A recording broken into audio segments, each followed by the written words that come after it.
I cannot believe that they ate them all.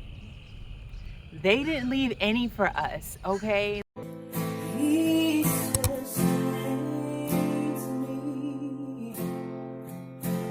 Like the squirrels ate every single sunflower seed that we planted. So I've literally planted this space 3 times. 3 times. I have to do something better. I have to figure this out. I have to get some netting, something that is going to allow us to have a sunflower garden. Such a waste with all those amazing seeds, all of those variations, all of those like the cherry chocolate. I was looking forward to the cherry chocolate sunflower. It's gone. Just like that, it's gone. Oh man, just like that, it's gone. You see all of those little holes in our sunflower garden? They came over here and they dug every single one up. All of our sunflower seeds that we planted, they dug them up and they ate them. This basil has gone wild. And if you watched my harvest video of all of the basil that I had, you know that this is insane. Like in these planter boxes, this basil loves, loves, loves this space. I'm checking out this garden of pepper plants and I see something good in there. Some shishito peppers are in there hanging out. Yes, come through, shishito. That makes me happy. We have several on there. That's really, really awesome. Okay, so I have to tell y'all about my rookie mistake. So as I've said before, this is like pretty much my first time planting things and really being invested in the whole gardening process. And so I am learning. I am learning every single thing like from scratch. And so I don't know what I was thinking. I was overzealous. I was very excited and I over planted. And what I'm hearing right now is that it's going to explode inside of our garden. And that is so crazy to think about. I love, love, love, love, love, love watermelon.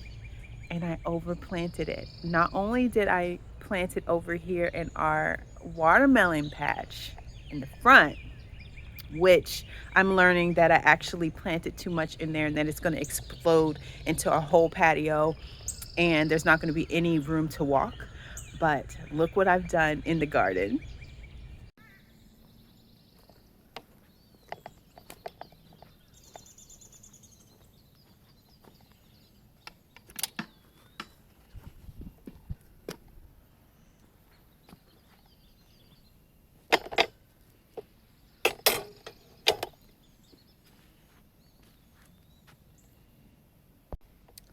Look at this. These are all melons right here. But not only did I plant them in the front of the trellis, but I planted them right behind it.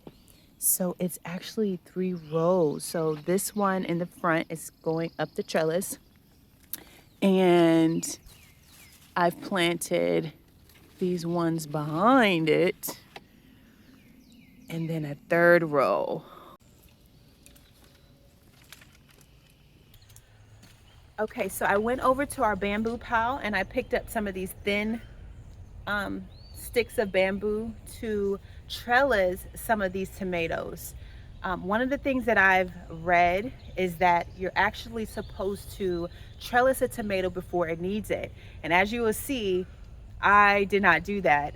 There are a couple tomatoes that are leaning over. And so they're going to be crooked because as I will show you, they're leaning over and then they started to grow up. And so now that is going to be my issue.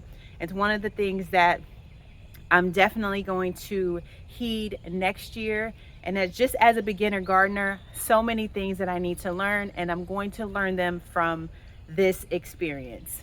Okay, so here is one of my tomatoes that I have failed because although I put that there, I don't know when it fell over from there, maybe on one of the rains, but it's been a day because this doesn't happen, you know, in 2 hours. It's bent because it fell over and then it started to grow up so that it could be growing towards the sun.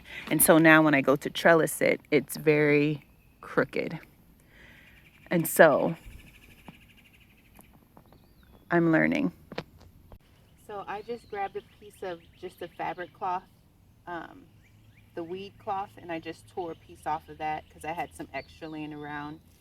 And yes, I did put on a sweater because these mosquitoes, y'all, I know that I be out here in the summer looking like winter, but I personally would rather be hot than be a snack.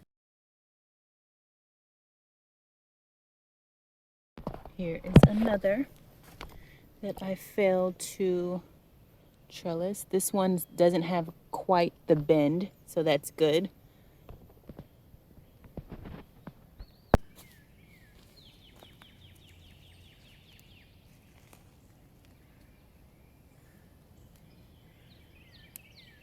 Oh no.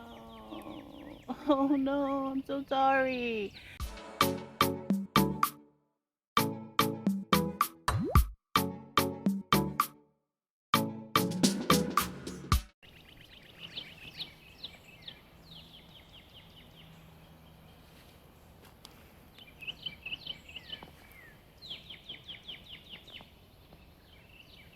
Okay, so another thing that I learned is just because the plant looks like it may be dying doesn't mean it's dead. And what I mean by that is I pop some plants just in the ground or in my boxes because I thought they looked like they were on their way out, and I was like, well, I'll just give you a try. But I put them next to other plants that were thriving. And what did they do? They came back to life. And so now I've overplanted. This is a great example. This is a great example. So I planted the two zucchini plants in here. Or actually, I don't know if these are squash or zucchini, but I planted those two. And then I stuck this one back here that was literally limp and no life. And I was like, oh, I'll just put you in the dirt, in the soil, in the ground. I'll just put you in here with them and see what happens. And what's going on? What happened? Oh, it's teeming with life. Teeming with life. Side note, these mushrooms are extra creepy looking. I've never seen yellow mushrooms, and they're all over.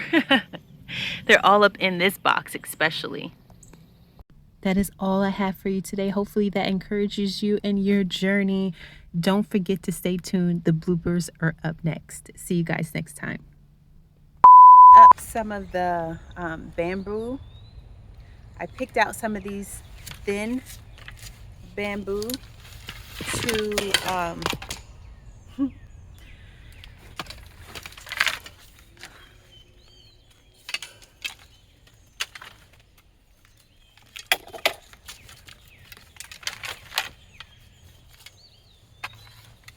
Okay, so another thing that I learned is just because the plant looks almost dead doesn't mean it's dying.